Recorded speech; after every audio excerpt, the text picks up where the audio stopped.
Over the past couple of weeks, we've been diving deep into the behavior of the Rogan sphere, how they treat people, how they treat women, all of that. Trying to figure out who are these men and why do they do the things they do. Well, today we're going to look at a Meltdown by Tony Hinchcliffe, and you'll see exactly how they treat each other behind the scenes and how they treat the people they call friends. So before we go any further, you have Brody Stevens here calling up Tony Hinchcliffe. We're looking at a past comedy show, and let's just take a look at it. Are you ready to see guys who are going all over the world performing, and they say this is the hardest club in the world? These audiences demand it. This next guy is ready to rock. You ready for it? He's my friend. He's got the #1 live podcast out now on iTunes. It's Kill Tony. He's got a Netflix special. He writes for all the roasts. He gets it. Here he is right now from Youngstown, Ohio, my friend, Tony Hinchcliffe. Let's do it! You see, Brody gave Tony a very generous welcome on the stage. A very generous welcome on the stage. No problem so far, right? We haven't seen anything wrong. Nothing bad was said. Okay, let's keep going. I'm a good guy. Somebody Gmail me. I just wanted to say Gmail.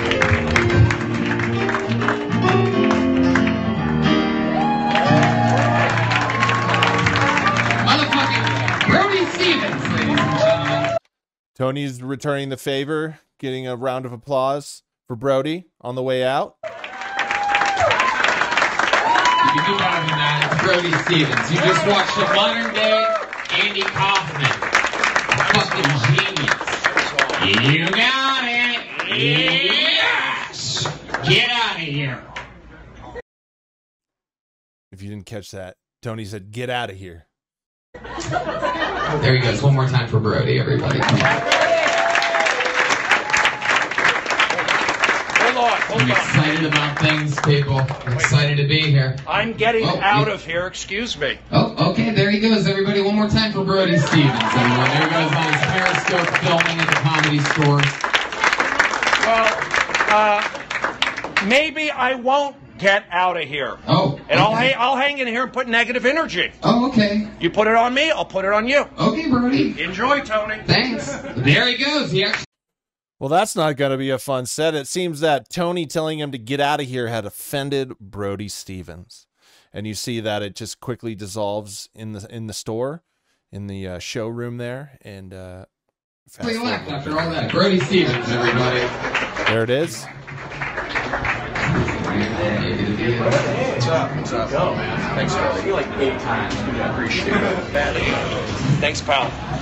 Hey, oh, hey. Hold on. Hi, Brody. Tony, they want to know what happened. Yeah, well, I mean, Brody, I'm working on stuff, and I specifically don't want it filmed because I'm about to go on tour. Wherever these people are, I actually go to. Well, I get that. I was leaving the room. I'm not just communicating through them through Periscope. I actually go on the road every weekend and every night in the month of August. I don't. So I don't want them seeing what I'm doing. I get that. Because they're coming to see me on the road. I come here to work out. You're the only guy that films your set here.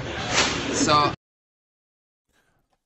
Is that really a reason to get so mad about this? You know, we've been seeing through recent episodes of Kill Tony with Red Band, and I always like to go back to the past because a lot of people will blame things on like, oh, this is so-and-so doing this now, or this is so in the last couple of weeks, so-and-so is doing this. This justifies why Tony is angry. Well, we're seeing Tony's just a pretty angry guy to begin with. Looking back into the past, we could see that Tony right here is mad about him filming. And he was leaving the room, and Tony made a snide remark on stage, which set Brody off. And at the end of the day, the set wasn't even going to get filmed. It was just a matter of time before he walked out with his camera guy or whatever. And so Tony decides to pop off. I wanted you out of the fucking room. Your boy's filming me. Is that his favorite new word? You know, hearing him say that every other word is making me reconsidering my language.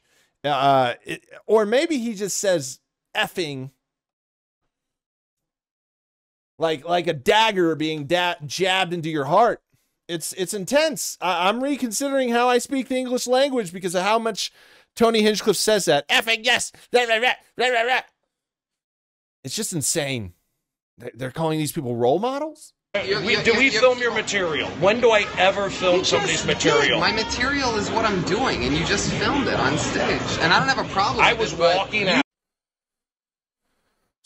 So Brody Stevens has never filmed anybody's material before, and all Tony Hinchcliffe had said is give it up for Brody Stevens.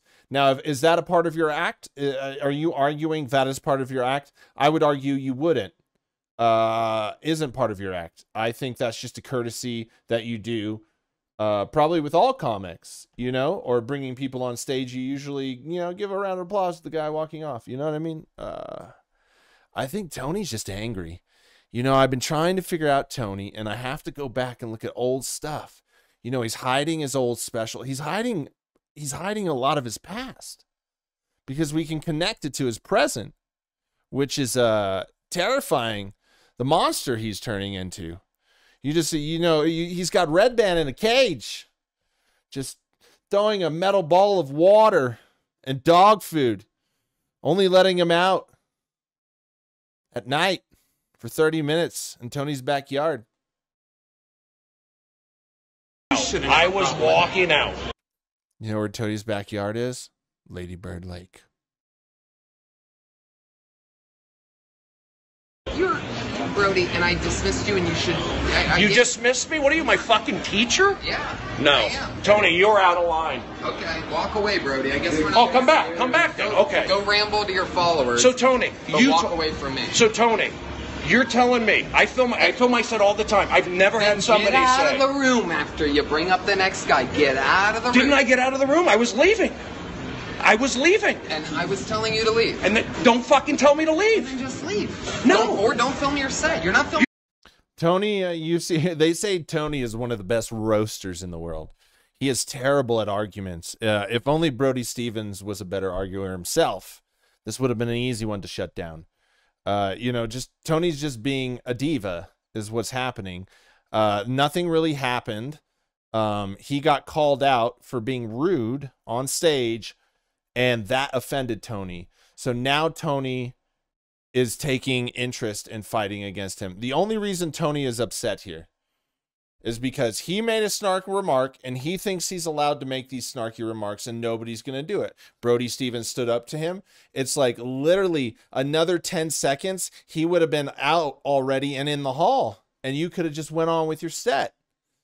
But the reason Hinchcliffe is now going all in, because he can't argue. Like, his argument's dumb. He's like, yo, he was leaving the room. Nobody filmed your stuff. Nobody was gonna film your stuff. So there's no problem here.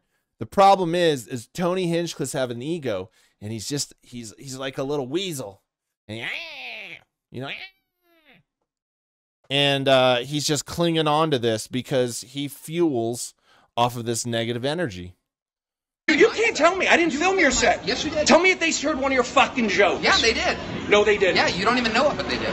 They didn't hear your joke, Tony. You were out of line. It's not about joke. It's about cadence. It's about performance. Yeah, It's about cadence. It's about performance. The only thing that happened was you walked on stage, give it up for Brody Stevens. And then you said it again with your son. And then you go, whatever that was. Get out of here. I mean, what are we talking about here? Nothing has even happened. You stole my cadence. Everybody says it. Yeah, that's the dumbest thing ever. Well, you do. Watch me. I'm up there whispering. Why would I steal Tony, you were out of line. I love my career. You were out of line. Really? Your cadence? You were out of line tonight. Go ahead and ruin my career. Go ahead. Did you say he was going to ruin his career? I'm going to ruin your career. Go ahead and rip my career. I'm not ripping your career. You're ripping my career. I like my career. Okay. But don't be a fucking dick to me. How am I being a dick? You were a dick up there. You're filming my set. I didn't film your set. You filmed my set. No, I didn't. Yes, you did. I was leaving. Did you do a joke? It doesn't matter. No, I film my set all the time, right? See, Tony's accusing him of a lie because he didn't film his set, number one. And then he's lying again by saying he told a joke, and he didn't tell a joke. It's on video. Look, Tony, he didn't film your set, but he did film the little bit before he walked out the room, and it didn't have a joke. It wasn't part of your set. Why are you lying about this? You know what I mean? He must have not understood that it was filmed. I don't know, because this is just showing how petty Tony is. And this explains the way he treats women. This explains how he treats Red Band. This explains a lot about him. Even going back, he wasn't even a big shot here. This is what you got to realize. This is about a year after he flopped that 2016 special. And probably the same year it got taken off Netflix.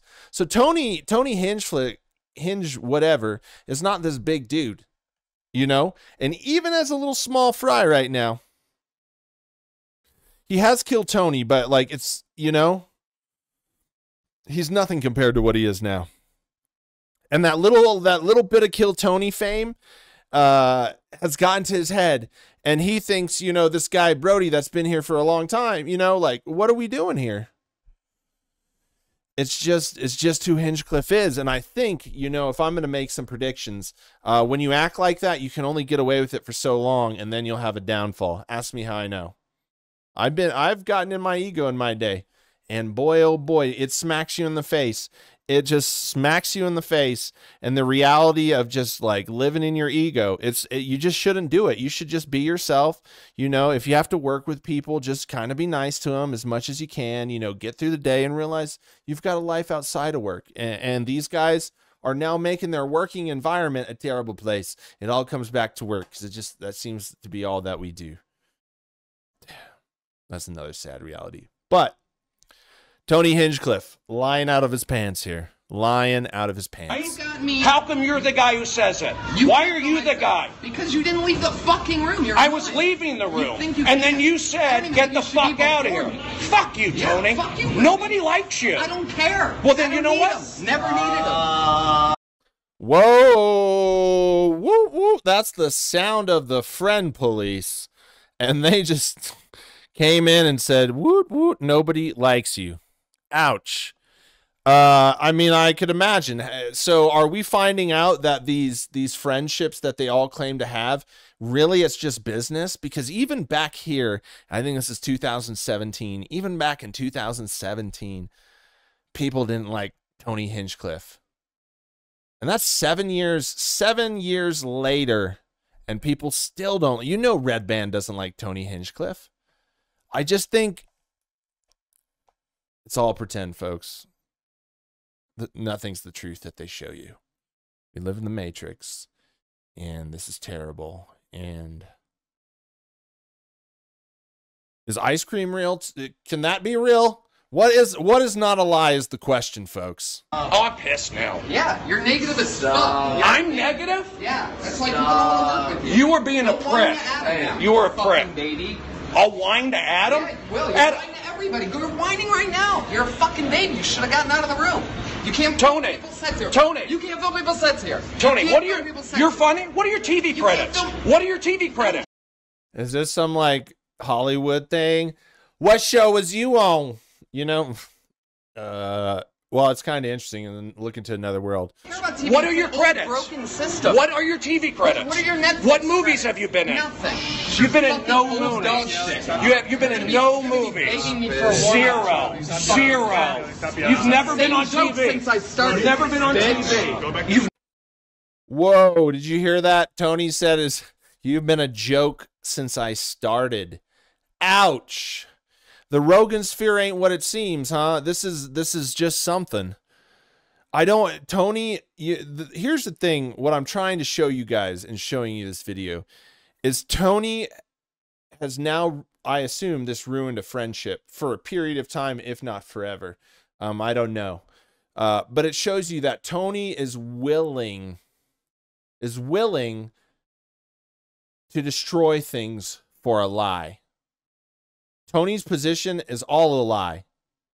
Not one thing he said is true. He didn't tell any jokes, and Brody was not filming his set. Brody filmed the walkout, and that was it.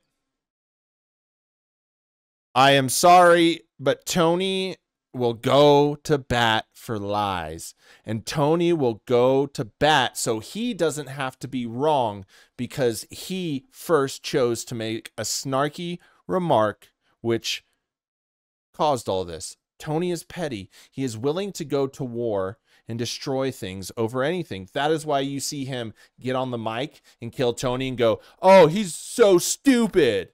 Red Band, you can't even get this right? Like, are you even here?" You know, I'm trying not to use bad words because YouTube doesn't like it, okay? And that's why you see he's willing to degrade women. You remember the lady he said had no chesticles? And it is what it is, you know? This is just how he is, because if you come at him in the slightest, because this all started because he got called out for making a snarky remark to Brody. And if you dare question Tony, no matter if he's wrong or you're wrong, he's going to tear you down.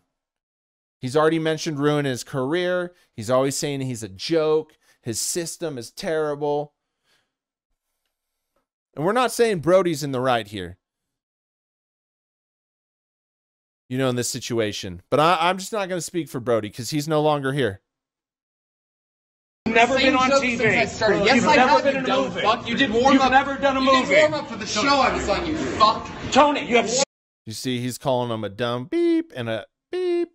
It's just look at what Tony went from making a snarky remark to insulting someone that was supposed to be his friend.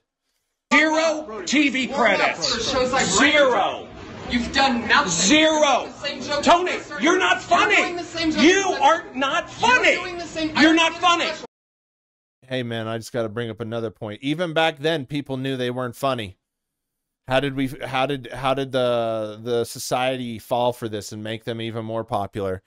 You know, I just have a feeling the Rogan series is going to crack. There's just stuff just piling up, ready to burst at the seams. This stuff has just been piling up for years. Oh man, something doesn't feel right. I'm working on my next. Tony, you're not funny. You're a great writer. You're a great writer. You're not funny. Fucking set. You're not funny. Okay, you're a hack, Brody. I'm a hack. Hey, I'd rather be a hack than not be funny. You're not a nice guy. Yeah, you're on your way out. Fucking head case bitch. Tony, you're not funny. Have you been in a movie? You've never been in a movie. Yeah, Zach feels bad for you, Brody. Because you're not. Everybody feels bad for you. And this is how you treat your friends. The ones that were there for you during your fucking breakdown. Oh, you son of a bitch. You crossed the line. And now Tony, you know, as Brody did earlier, Tony goes out and says, everyone feels sorry for you. They have, because of your breakdown. And we've been there for you. And this is how you treat us? Ooh, man, humans are just nasty. You know, just fighting. I understand it. Sometimes when you're younger, I think you're more prone. You know, that's why people on reality shows are like 19, 20, 21, 22, or just like below 25 most of the time. Because they know they can, you know, get them wild up. They can write scripts or put people in situations, and they're gonna. But I mean, when you start to get older, you start realizing the effect of this stuff. And it's so hard. And I think at some point, even though we're all prone to getting mad, but at some point you start to feel that the anger and the whatever is caused, you know, the aftermath of how that whole situation comes, it's so heavy, and hopefully you could get away from that negative energy. I mean, I try, man. And I think I'm getting to a place where I'm getting a little better, where I don't always have to say something, you know? And even when people are cruel to me, I don't always have to say something, you know? And I'm hoping to get there, but it's a hard one, man. And this is, the reason I'm saying this is because if you get into a lot of these fights, like people go for low blows, man. It always goes to low blows. And that's just, man, you're just damaging too much. I just went on a rant. What, you know. Wow. Blame it on my roof. There it is. You know, we just see that Tony is just ramping up his anger. His ego is even bigger than it's ever been. And it's always been there, just growing like you know, the monster in the cave, you know.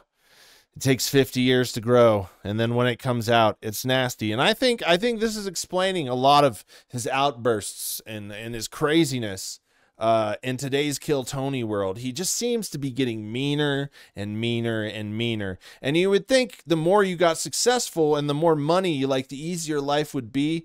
But I guess even success doesn't make you happy. Maybe Tony is searching for something. But I think in the meantime, he's about to melt down, just like he did out here. It's only a matter of time. When you're that mean and angry, you're going to pop. Like a Dr. Oh, God, that's hard to say. Dr. Pimple Popper video. You know, the big... That's how anger is. A big sweaty zit. But I know a lot of you out there like it just like anger, and you like to pop it just like anger. So just resist the temptation sometimes. Oh, anyways, have a good day. Blame it all on my roots.